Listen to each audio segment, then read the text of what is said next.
A mother confessed, "I've been poisoning my husband slowly. I want him to suffer." I was bound by confession but horrified. When her husband came to me about his mysterious illness, I realized I was caught between sacred duty and protecting an innocent life, and the truth would transform us all. My name is Father Michael O'Brien, and I have dedicated my life to shepherding the faithful through their darkest hours. This small parish in our working-class neighborhood has been my home, my calling, my sacred trust. That particular evening began like countless others. Mrs. Henderson confessed to gossiping about her neighbor's new car. Young Tommy Martinez admitted to lying about his homework. Mr. Kowalski spoke of his ongoing struggle with anger since losing his job at the factory. These were the everyday sins, the human frailties, that remind us all of our need for God's grace. As the evening grew late and the rain intensified, I expected only one or two more penitents. The church had grown quiet, save for the occasional creak of old timber settling and the distant hum of traffic on Main Street. Then I heard the footsteps, hesitant, almost fearful, approaching the confessional. "Bless me, Father, for I have sinned." The voice was female, trembling with an emotion I couldn't quite identify. Not shame, something deeper, more complex. It has been 2 weeks since my last confession." I recognized the voice immediately. Margaret Collins, 45 years old, mother of 3 beautiful children, wife to Robert Collins, who managed the car dealership downtown. For 15 years, the Collins family had been pillars of our parish community. Margaret volunteered for every church supper, every fundraiser, every community outreach program. Her children sang in our choir. Robert served as an usher during Sunday services. "Please, continue, my child," I said gently, settling into what I assumed would be another routine confession. The silence stretched long enough that I wondered if she had changed her mind and left. Then came words that would shatter everything I thought I knew about pastoral ministry, about the neat boundaries between right and wrong, about the terrible complexity of human suffering. "Father, I am poisoning my husband."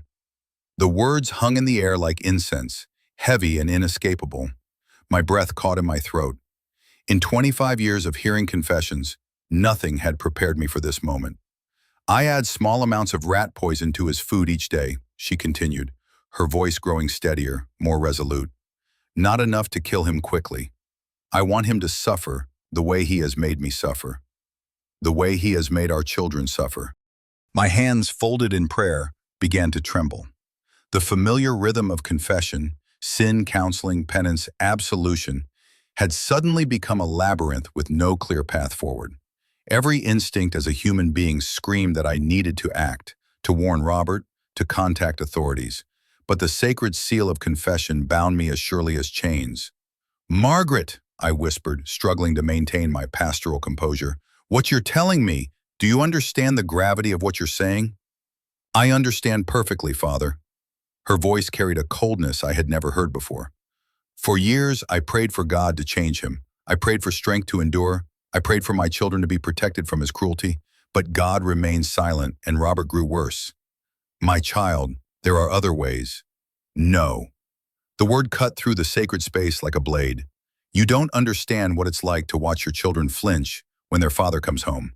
You don't know what it means to smile at church potlucks while hiding bruises on your soul. I tried leaving, Father. He threatened to take the children. He has lawyers, money, connections. I have nothing." The confessional booth, once a place of comfort and sanctuary, suddenly felt like a tomb. I was trapped between two sacred duties, the inviolable seal of confession and my obligation to protect innocent life. Robert Collins might be far from perfect, but he was a human being created in God's image. And yet, as I listened to Margaret's whispered revelations of years of psychological torment, I began to understand that the situation was far more complex than I had imagined. "The doctors think he has stomach problems," she continued. "They've run tests, changed his diet, prescribed medications. But I know the truth. I am becoming his judgment, Father. I am becoming the instrument of justice that God seems unwilling to provide." My mind raced through decades of theological training, searching for wisdom, for guidance, for any precedent that might illuminate this impossible moral labyrinth. The words of Christ echoed in my thoughts. "Whatever you have done to the least of these, you have done unto me." But which one was the least of these? The man being slowly poisoned, or the woman driven to such desperate measures? "Margaret, you must stop this," I finally managed to say. "This path leads only to destruction. For Robert, for you, for your children. There has to be another way." "If there is, Father, I cannot see it." She rose from her knees, and I could hear the rustle of her coat. "I'm not seeking absolution tonight. I'm seeking understanding. I'm seeking someone who might tell me that sometimes, when all other paths are closed, we must become the answer to our own prayers."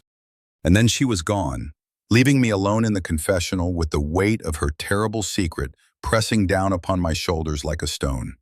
The rain continued its relentless percussion against the windows, but now each drop seemed to echo the poisonous revelations that had just shattered my understanding of right and wrong. I remained in that booth for another hour, praying desperately for wisdom, for guidance, for some divine intervention that might resolve this impossible situation without destroying lives. But the heavens remained silent, and I was left with the most challenging moral dilemma of my entire ministry. Little did I know that this was only the beginning of a journey that would test every principle I held sacred and force me to confront the terrible truth that sometimes love and justice wear masks we don't recognize. What happened next would challenge everything I believed about mercy, justice, and the sacred duty of pastoral care in ways that still haunt my dreams. And the resolution will shock you in ways you never imagined possible. Part 2. Deepening the mystery. The sanctuary felt different that night after Margaret's departure. The familiar sounds, the settling of ancient wood, the whisper of wind through old window frames, seemed to carry new weight, new meaning. I extinguished the votive candles one by one, but their dying light offered no relief from the darkness that had settled upon my soul. Sleep would not come that evening. Instead, I found myself walking the empty corridors of our parish hall, past photographs spanning decades of baptisms, confirmations, and wedding celebrations. Each image told a story of faith, hope, and community, the very foundation upon which I had built my calling to serve God's people. My journey to the priesthood began 30 years ago in these very streets, though from a much different perspective. I was 22, fresh from seminary, when I first arrived at St. Patrick's as a young associate pastor. Father Timothy Brennan, may God rest his soul, had taken me under his wing and taught me that pastoral ministry was not about having all the answers, but about walking alongside people through their questions. "Michael," he had said during one of our evening conversations, "you'll discover that the greatest spiritual battles are not fought in grand theological debates, but in the quiet moments when ordinary people face extraordinary moral choices. Your role is not to judge, but to help them hear God's voice amid the noise of their circumstances." Those words had guided me through countless difficult situations over the years. The teenage pregnancy that divided a family, the businessman who embezzled church funds to pay for his mother's cancer treatment, the elderly widow who hoarded neighborhood cats while neglecting her own health. Each situation had tested my understanding of grace, mercy, and divine justice. But Margaret Collins presented something entirely different. I had known her family since Robert first started attending our services 15 years ago. He had arrived as a successful young salesman, charming and confident, seeking a church home for his growing family. Margaret had seemed the perfect complement to his ambitions. Devoted mother, faithful wife, eager volunteer. I had baptized all three of their children. Emily, now 17, had been just 2 years old when I first held her above the baptismal font, pronouncing the ancient words of welcome into God's family. Sarah, their middle daughter, possessed a beautiful singing voice that graced our choir every Sunday. Young Tommy, barely 12, still approached me after services with the wide-eyed enthusiasm that reminded me why I loved ministry. Over the years, I had watched the Collins family navigate the typical challenges of parish life. Robert's work occasionally kept him from Sunday worship, but Margaret never missed a service. She organized our annual Christmas pageant, coordinated meals for new mothers, and somehow managed to volunteer for every community outreach program we sponsored. Yet as I reflected on recent months, troubling details began emerging from my memory, like developing photographs. Margaret's usual warm smile had grown strained. The children seemed more subdued during fellowship time after services. When Robert did attend worship, there was a tension that radiated from their family pew, subtle but unmistakable to anyone who had spent decades observing human behavior. The most disturbing realization was how skillfully their dysfunction had been hidden. In public, Robert remained the successful businessman, quick with jokes and generous with handshakes. Margaret continued her volunteer work with apparent dedication. But now I understood that their Sunday morning performance had been exactly that, a carefully orchestrated presentation designed to conceal a much darker reality. I thought of King David's words in Psalm 55. His speech was smoother than butter, yet war was in his heart. His words were softer than oil, yet they were drawn swords. How often had I shaken Robert's hand after worship, accepting his pleasant conversation at face value, while remaining blind to the spiritual warfare occurring within his own household. That night, I knelt before the altar where I had celebrated thousands of masses, seeking divine guidance for a situation that seemed to have no righteous solution. The cross above me had always represented hope, redemption, and the triumph of love over evil, but now it reminded me of something else: the terrible cost of justice, the agonizing choice between perfect law and perfect mercy. Lord, I whispered into the darkness, show me your will in this matter. Margaret carries a burden too heavy for any soul to bear alone, yet the path she has chosen leads only to destruction. Robert may be guilty of causing great pain, but he remains your child, deserving of protection and opportunities for repentance. Help me find wisdom that honors both justice and mercy. The silence that followed was not empty but pregnant with possibility. I had learned over the years that God's voice rarely came as thunder from heaven, but more often as gentle whispers that required spiritual ears to hear. Tonight, however, even those whispers seemed distant. Margaret's words echoed through my mind. I am becoming the instrument of justice that God seems unwilling to provide. This was the most troubling aspect of her confession, not just the actions she was taking, but the theological reasoning behind them. She had positioned herself as an agent of divine retribution, convinced that God had called her to be both judge and executioner in her own household. How many times had I preached about trusting God's timing, about allowing His perfect justice to unfold according to His wisdom rather than our understanding? Yet here was a woman who had apparently waited years for divine intervention, only to conclude that God expected her to take matters into her own hands. The book of Romans came to mind. Beloved, never avenge yourselves, but leave it to the wrath of God. For it is written, vengeance is mine, I will repay, says the Lord. But what did these words mean to someone who had prayed for deliverance and received only continued suffering? How could I counsel patience to a mother who believed she was protecting her children from ongoing emotional harm? As dawn approached, I realized that Margaret's confession had exposed the limitations of my own spiritual authority. The seal of confession bound me to silence, yet my pastoral heart cried out for action. I could not warn Robert of his danger, could not contact authorities, could not even speak privately with Margaret outside the confessional without violating the sacred trust that made confession possible. Yet I could pray. I could seek opportunities to minister to the entire family without revealing the specific knowledge that burdened my conscience. Most importantly, I could trust that the same God who had guided me through 25 years of ministry would provide wisdom for this unprecedented challenge. The morning bells began their call to early Mass, reminding me that my congregation would soon gather for worship, unaware that their pastor carried a secret that threatened to tear apart one of their most prominent families. Among them would be Margaret herself, probably sitting in her usual pew, presenting the same composed facade that had hidden years of suffering.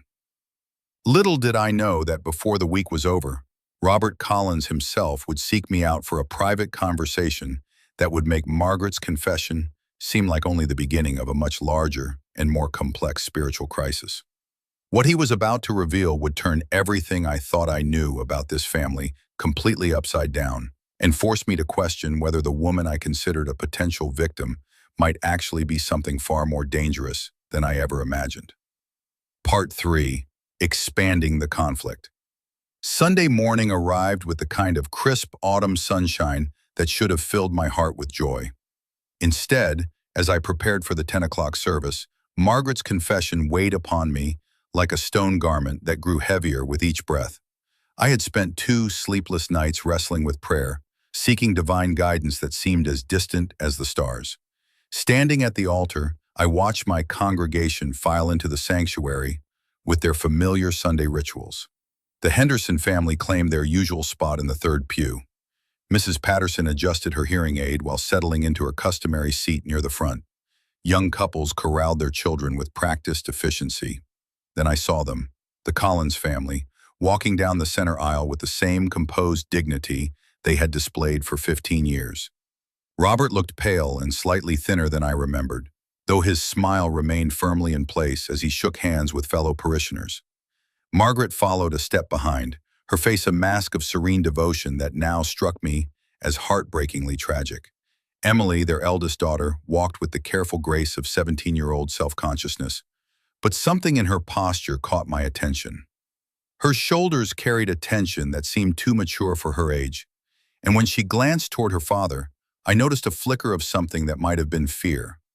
Sarah, their middle child, practically bounced down the aisle, her 14-year-old energy apparently unaffected by whatever darkness plagued her household.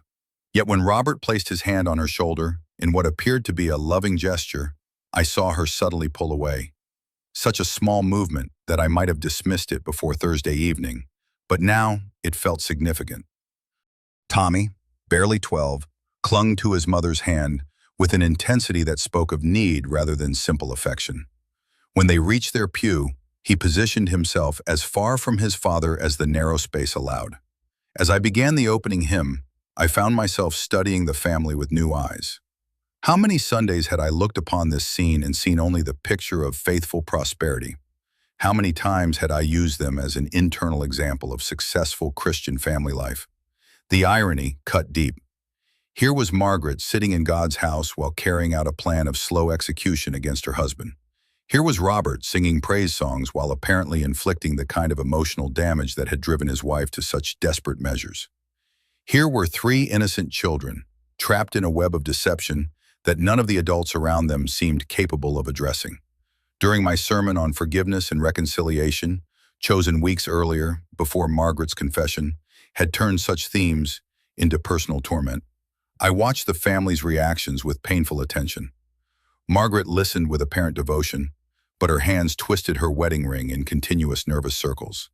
Robert nodded at appropriate moments, yet seemed distracted, occasionally pressing his hand to his stomach, in what I now understood might be very real discomfort.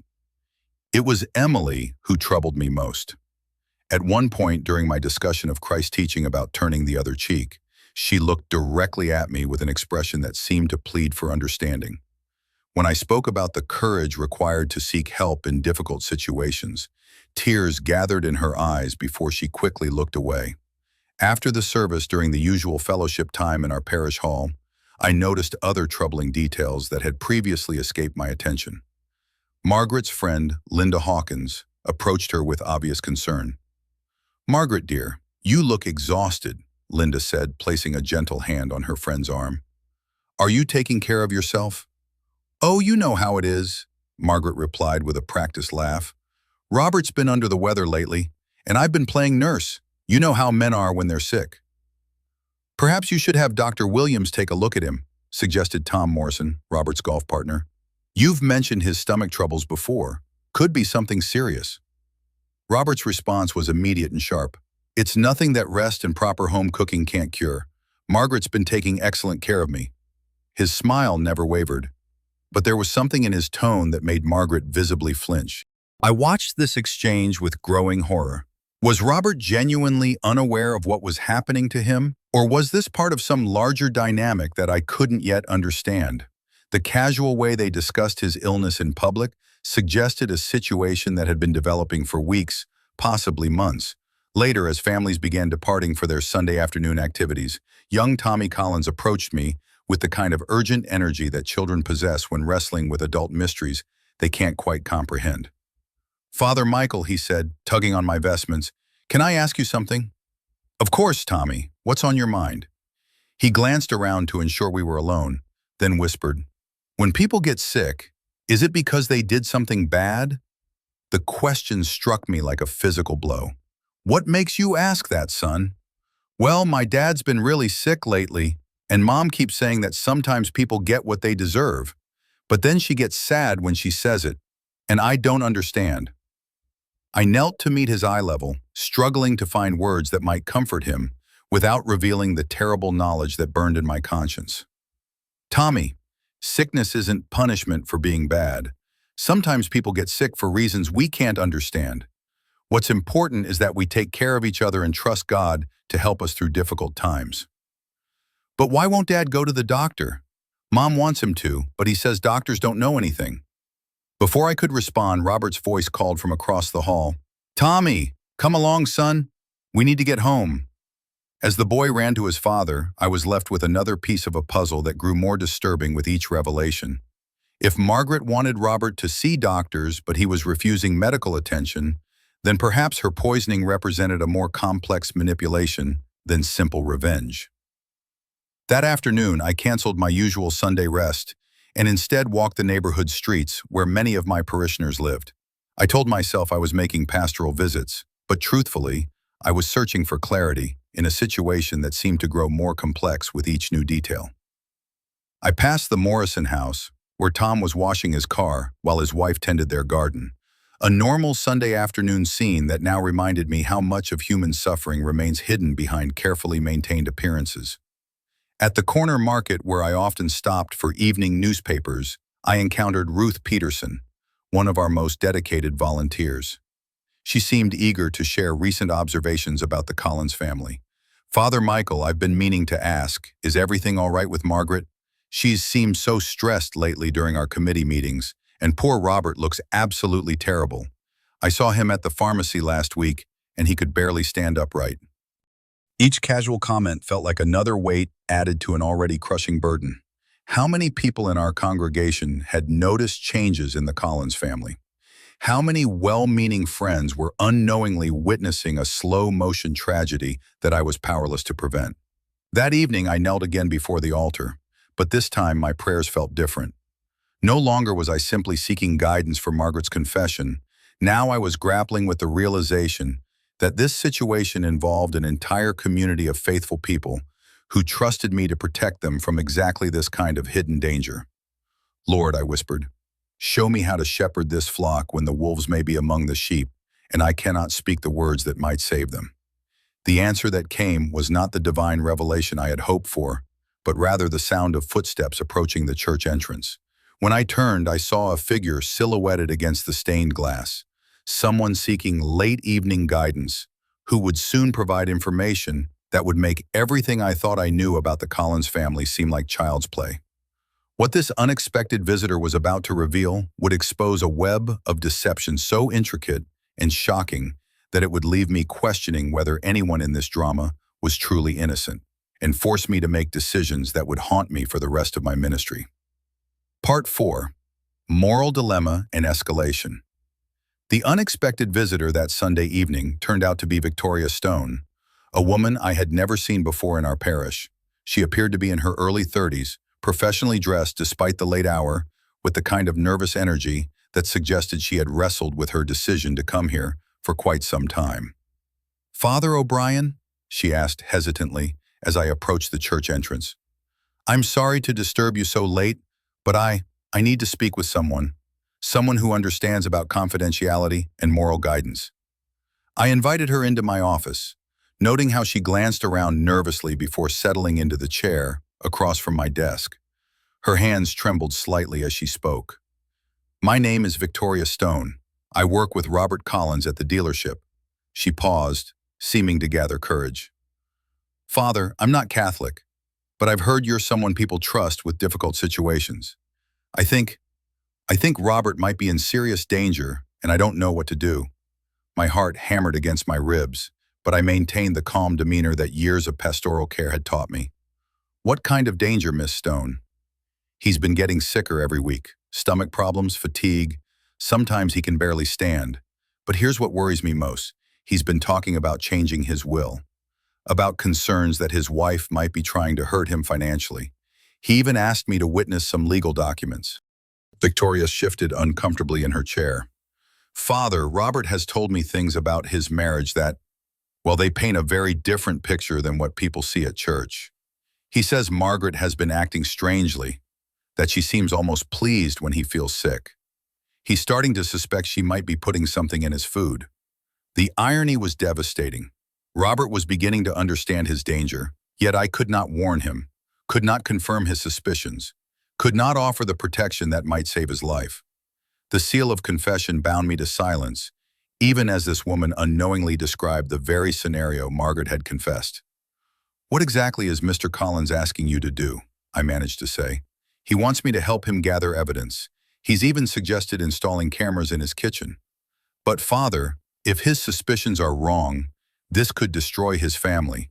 Those children would be devastated. And if he's right, she shuddered.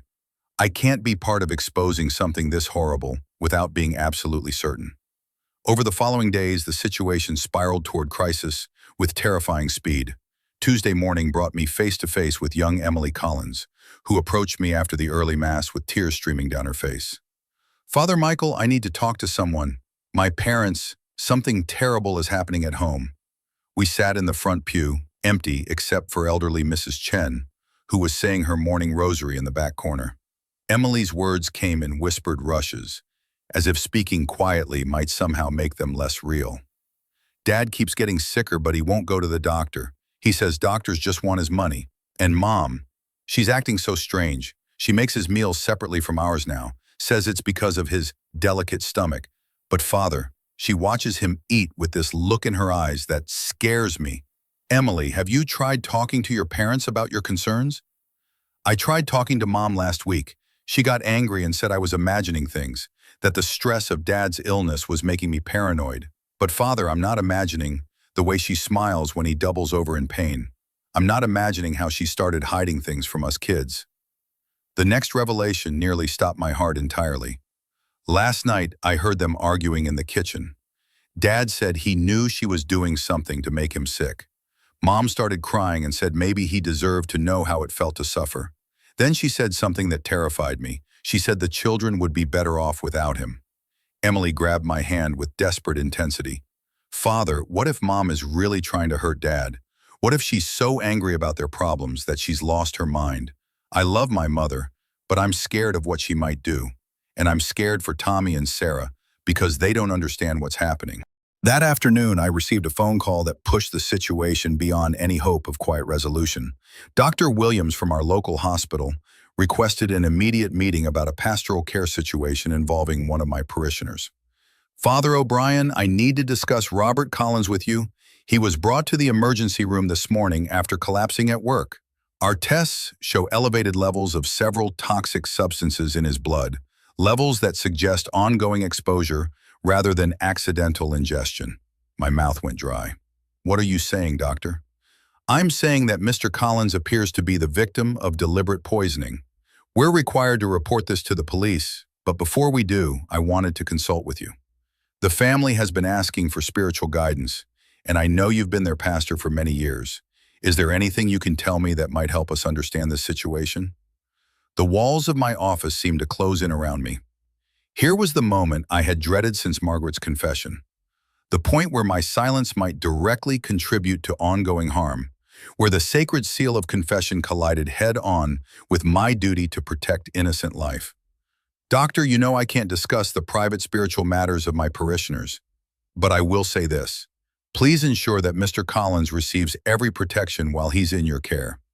And please, consider the welfare of the children in this family as you proceed. That evening, I placed a call to Bishop Morrison, my longtime mentor and the wisest spiritual counselor I knew. Without revealing the specific details of Margaret's confession, I posed a theoretical question about the limits of pastoral confidentiality. Michael, he said after a long pause, you're asking me about one of the most challenging ethical dilemmas in all of ministry. The Church has always held that the seal of confession is absolute, even when maintaining that seal might result in continued harm. But we also believe that God provides ways for truth to emerge through other means. What if those other means aren't emerging quickly enough, Bishop? What if innocent people are in immediate danger? Then you must trust that the same God who called you to this ministry will guide you toward actions that honor both your sacred obligations and your pastoral heart. Sometimes the most faithful response is to create opportunities for truth to emerge naturally, without violating the confessional seal. Friday evening brought the crisis to its breaking point. As I was locking the church after evening prayer, I saw Margaret Collins walking slowly toward the entrance. Her face was pale, her eyes red from crying, and she moved with the exhausted gait of someone who had reached the end of her endurance. "Father," she said as she approached, "I know Robert is in the hospital. I know they've found traces of poison in his blood. The police are going to come for me soon."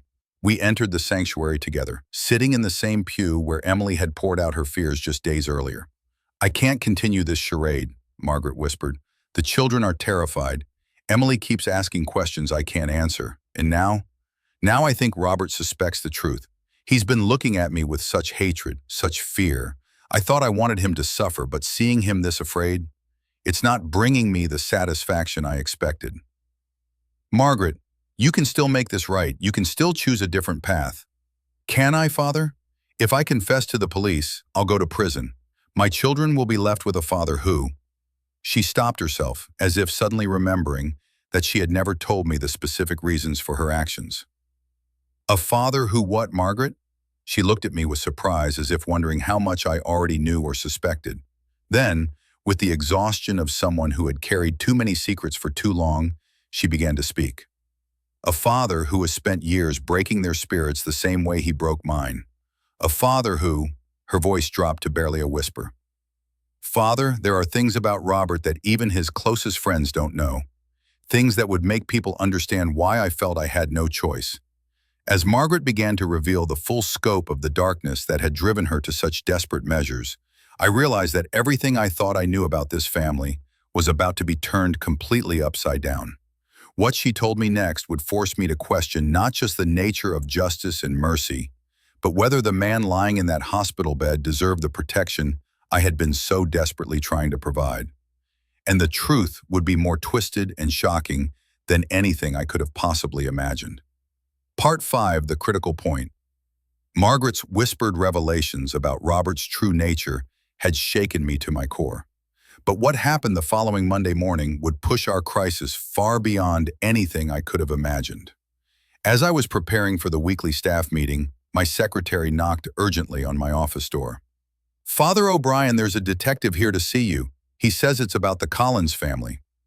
Detective Ray Martinez was a man in his 40s with kind eyes and the patient demeanor of someone accustomed to handling delicate situations. He settled into the chair across from my desk with the careful respect that law enforcement often shows clergy. "Father, I want to be upfront with you. We're investigating what appears to be a deliberate poisoning case involving Robert Collins. The hospital has confirmed toxic substances in his bloodstream that could only come from ongoing exposure. We need to understand the family dynamics here." My throat constricted. "Detective, you understand that pastoral relationships involve confidentiality. I'm not asking you to violate any religious confidences, Father, but I am asking you to help us protect potential victims. We have reason to believe that if Robert Collins dies, his wife Margaret would inherit a substantial life insurance policy. We also have reports from coworkers that Robert has been expressing fears about his wife's behavior." The detective leaned forward, his expression growing more serious. "Father, what concerns us most is that we've discovered Margaret Collins was researching similar poisoning methods online. Computer forensics found deleted search histories about untraceable toxins and symptoms that match exactly what her husband is experiencing."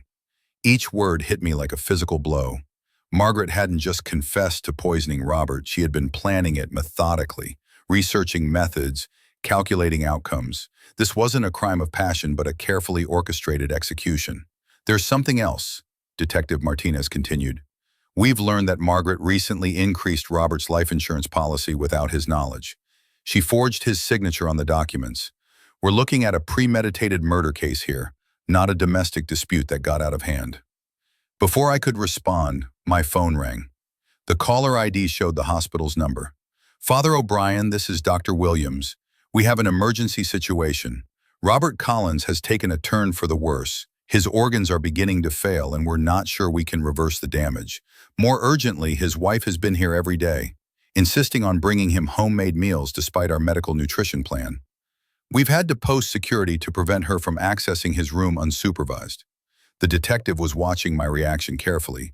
After I hung up, he spoke quietly. "Father, Robert Collins may not survive the weekend. We need to arrest Margaret before she can destroy evidence or flee.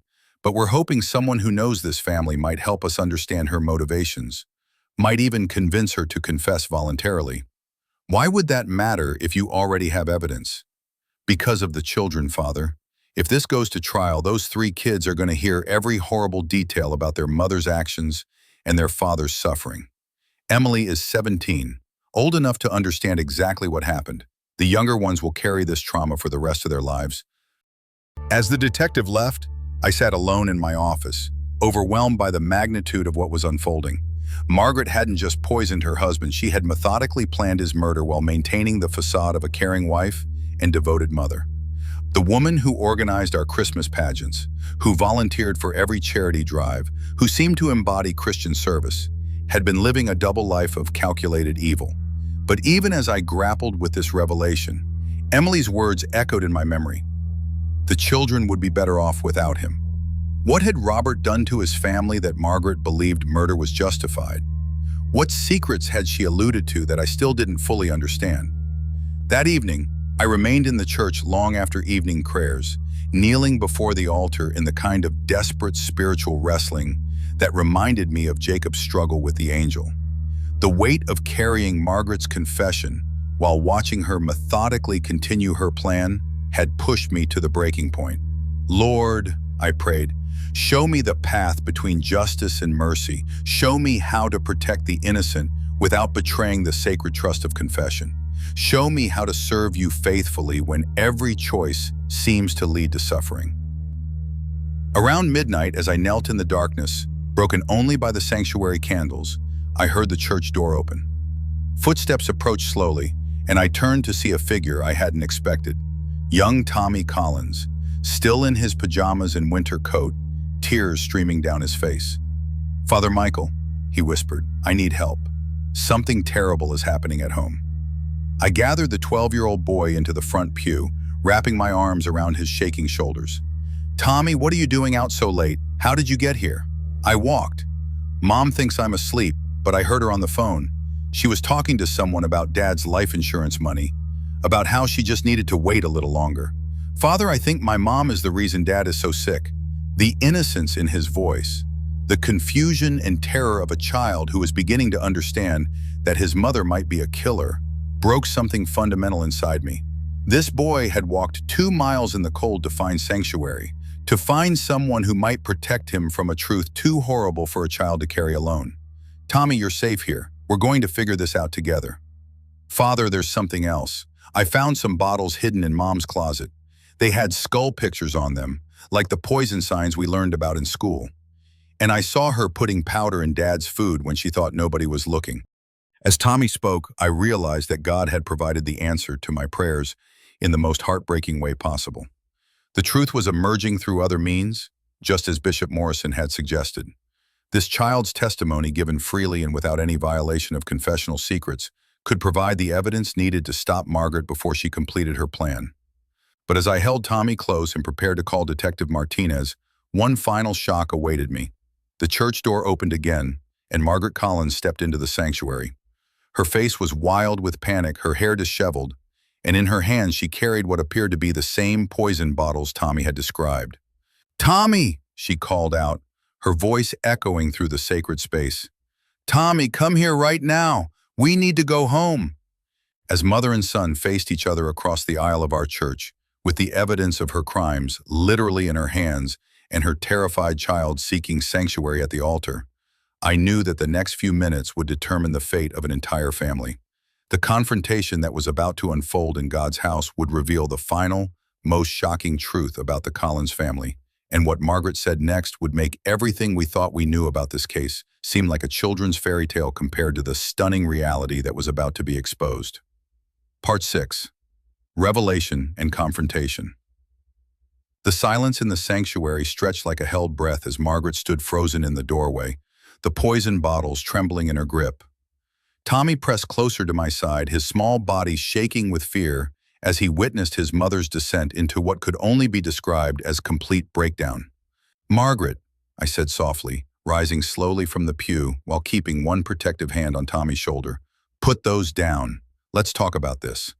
"Talk?" Her laugh was hollow, almost hysterical. "Father, there's nothing left to talk about. It's over. Everything is over." She looked at Tommy with a mixture of love and desperation that broke my heart. "Tommy, honey, you don't understand what you've done by coming here." "Mom, I found the bottles. I saw you putting stuff in Dad's food. Why are you trying to hurt him?"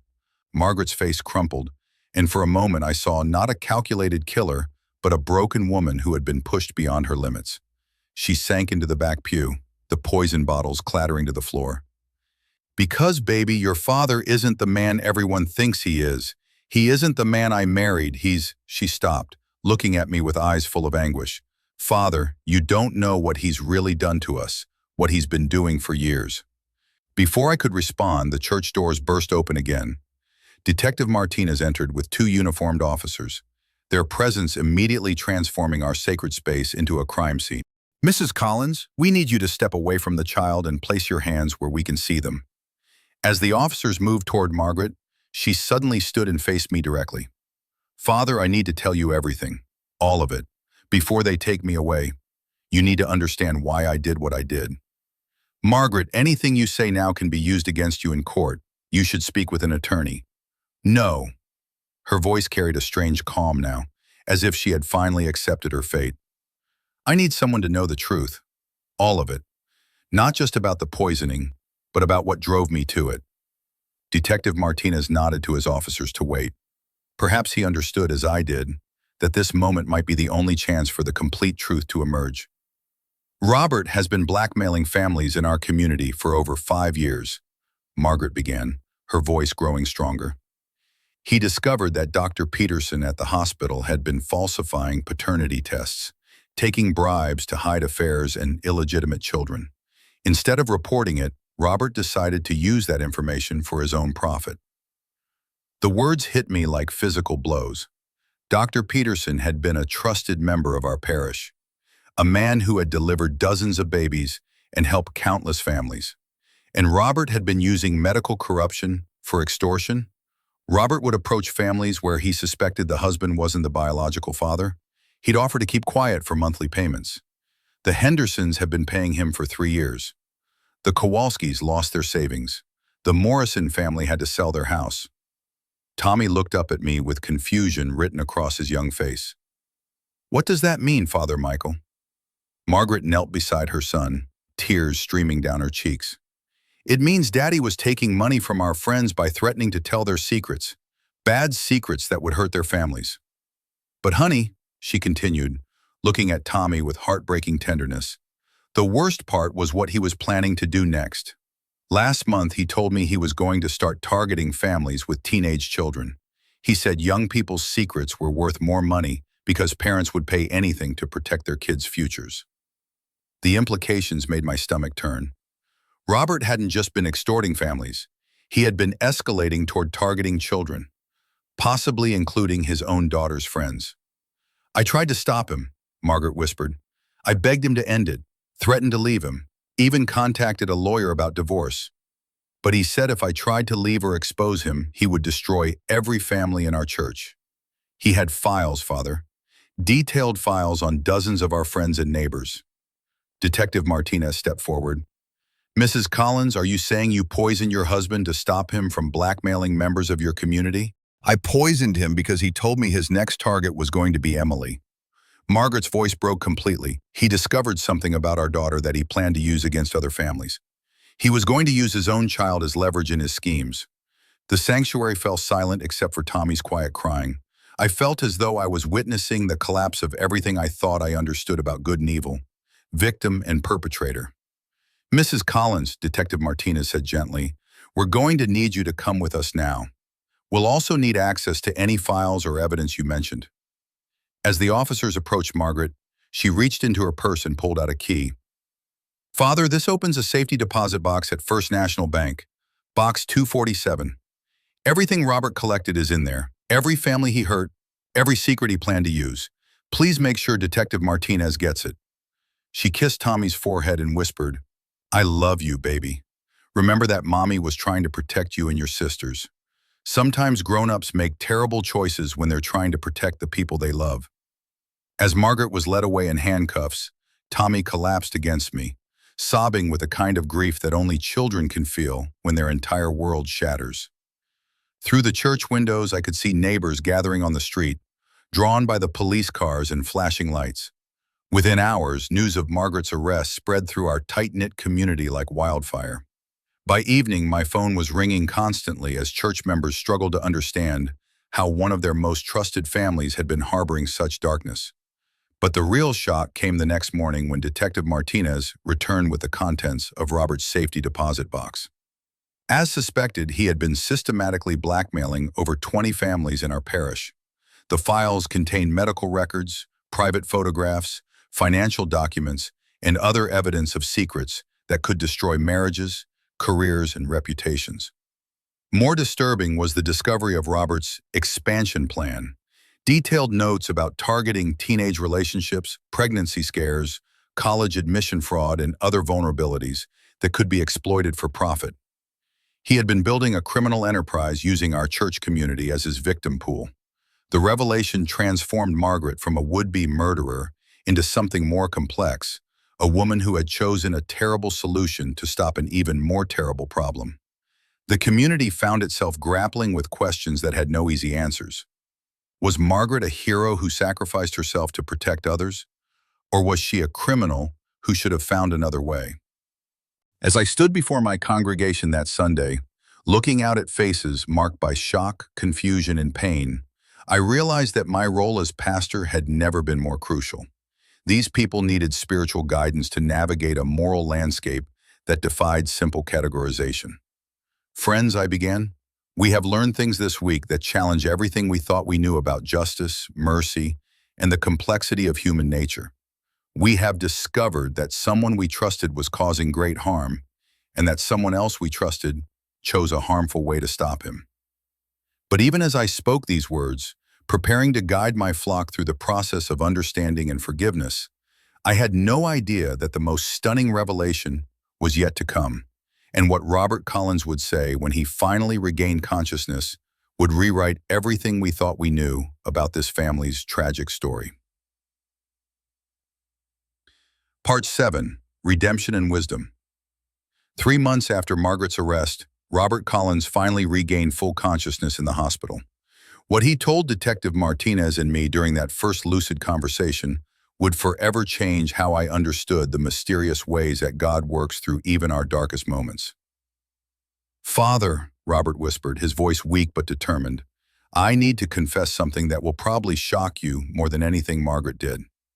As I leaned closer to his hospital bed, Robert's eyes filled with tears of what I could only describe as profound relief. I knew Margaret was poisoning me, he said quietly. I knew for almost 2 months before I collapsed. The words struck me speechless. Detective Martinez stopped writing in his notebook and stared at Robert in disbelief. You knew? I finally managed to ask. I discovered the poison bottles hidden in her closet 6 weeks ago. I could have stopped her at any time, could have had her arrested, could have saved myself from all this suffering. Robert struggled to sit up higher in his bed. But Father, I realized that her desperate action had given me something I never thought I could have. A chance at redemption. Robert explained that finding the poison had forced him to confront the full magnitude of his crimes against the community. The blackmail, the exploitation of medical secrets, the systematic destruction of families' peace, all of it had been weighing on his conscience for months. I had become a monster, Father. I was using people's deepest vulnerabilities for profit. I was planning to expand into targeting children, including my own daughter's friends. I had lost my soul somewhere along the way, and I didn't know how to find my way back. So you let your wife continue poisoning you? Detective Martinez asked, clearly struggling to comprehend this revelation. I let her continue because I believed I deserved to suffer for what I had done. But more than that, I hoped that somehow my suffering might lead to exposure and justice for all the families I had hurt. I thought maybe God was using Margaret's desperation as an instrument of divine justice. Robert went on to explain that he had been secretly documenting his symptoms and Margaret's actions, building a case that would expose not only his wife's crime, but his own extensive blackmail operation. He had written detailed confessions and hidden them where they would be found after his death.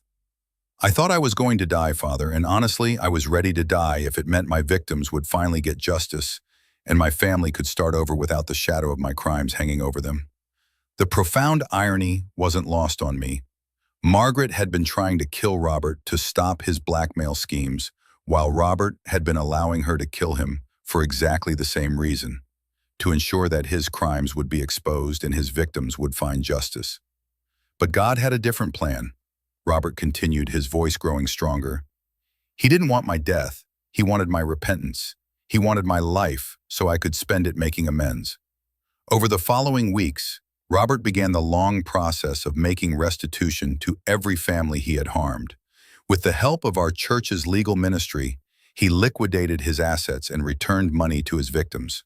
More importantly, he provided detailed testimony that led to reforms in hospital record-keeping procedures, ensuring that no one else could exploit the system as Dr. Peterson had done. Margaret, meanwhile, had accepted a plea agreement that would allow her to serve her sentence through community service and counseling, rather than prison time. The prosecutor, moved by the extraordinary circumstances of the case and Robert's own testimony on her behalf, agreed that Margaret's actions, while inexcusable, had been driven by desperation to protect her community and children. The most beautiful transformation, however, was happening within our church community itself. Rather than being torn apart by the scandal, the congregation had grown closer together, united by their shared experience of betrayal, forgiveness, and healing. The families who had been Robert's victims found strength in supporting one another. They formed a survivors group that met weekly in our parish hall, sharing their experiences and helping newcomers who had faced similar exploitation in other communities. Emily, Sarah, and Tommy Collins showed remarkable resilience as they navigated their new reality. Emily had chosen to live with her aunt while finishing high school, but she visited her parents regularly and was working with a counselor to process her complex feelings about her family's crisis. Sarah had become something of a community hero, using her beautiful voice to lead a youth choir that performed at healing services for families affected by various traumas. Her music became a source of comfort for people throughout our region. Young Tommy, perhaps because of his age or perhaps because of his naturally forgiving heart, had adapted best of all. He spent weekdays with his grandmother but returned home on weekends to be with both parents as they worked through their issues in family counseling. 6 months after the crisis began, I stood before my congregation on a Sunday morning that felt different from any in my 25 years of ministry. The sanctuary was fuller than it had been in years, as word of our community's healing journey had attracted visitors from neighboring parishes who were dealing with their own struggles with forgiveness and redemption. My friends, I began my sermon, we have walked through a valley of shadows that tested everything we believed about good and evil, justice and mercy, forgiveness and redemption. We have learned that sometimes the people we trust most carry the heaviest burdens, and that sometimes the most desperate actions can spring from the most loving hearts. I looked out at faces that had been marked by pain but were now softened by wisdom and compassion. Margaret sat in the third pew with Tommy beside her, wearing an electronic monitoring ankle bracelet but participating fully in our worship. Robert, still weak but determined, sat across the aisle with Emily and Sarah, all of them working slowly toward healing their family bonds. We have discovered that redemption is not a single moment of forgiveness, but a daily choice to seek healing, to make amends, and to trust that God can bring good even from our worst failures. After the service, as the congregation gathered for our weekly fellowship meal, I watched something that would have seemed impossible just months earlier. Robert was sitting at the same table as Tom Morrison and Linda Hawkins, families he had blackmailed, sharing a conversation that appeared to be not just civil but genuinely warm. Margaret was helping serve food to the homeless guests we welcomed every Sunday, having found a sense of purpose in caring for people who had also made desperate choices in difficult circumstances. Most remarkably, several families who had learned they were not biologically related to children they had raised chose to strengthen rather than sever those bonds. The Hendersons formally adopted the son they had thought was their biological child, declaring that love, not DNA, made them a family. The Morrison family had welcomed both their adopted daughter and her biological mother into an extended family arrangement that surprised everyone with its harmony. As I reflected on this extraordinary journey during my evening prayers that night, I found myself thinking about the mysterious ways that God's justice and mercy work together. Margaret's desperate attempt to stop her husband's crimes had indeed brought justice to his victims, though not in the way she had planned. Robert's willingness to suffer for his sins had led not to death, but to redemption and the opportunity to repair the damage he had caused. The children who had been caught in the middle of their parents' failures had emerged not as victims, but as resilient young people who understood the complexities of human nature and the power of forgiveness in ways that would serve them throughout their lives. Lord, I whispered as I extinguished the sanctuary candles that evening, thank you for teaching us that even our worst mistakes can become instruments of your grace. Thank you for showing us that families are built on love and commitment, not just biology. Thank you for proving that your mercy is indeed new every morning and that no one is beyond the reach of redemption. 1 year later, our parish had become a model for other communities struggling with issues of trust, forgiveness, and healing. We hosted workshops on recognizing and recovering from family financial abuse. We partnered with legal aid organizations to help exploitation victims. Most importantly, we had learned to be a community that could hold both justice and mercy, both accountability and forgiveness, in the same loving embrace. Margaret Collins had completed her community service and was training to become a counselor for families in crisis. Robert Collins had started a nonprofit organization to help victims of financial exploitation and had become one of the most effective advocates for stronger privacy protections in medical record keeping. Their children had grown into remarkable young adults who spoke openly about the importance of seeking help when families are in trouble and about the possibility of healing even the deepest wounds through faith, honesty, and persistent love. As I look back on this chapter of my ministry, I am filled with awe at the way God used a family's darkest hour to bring light, not just to them, but to an entire community. I learned that sometimes the most faithful response to evil is not condemnation, but the patient work of helping people find their way back to goodness. I discovered that the seal of confession is not just about keeping secrets, but about creating sacred space where truth can emerge and healing can begin. Most importantly, I witnessed the miracle that occurs when a community chooses to respond to betrayal with wisdom rather than anger, to broken trust with renewed commitment to caring for one another, and to the complexity of human failure with the infinite possibility of divine grace.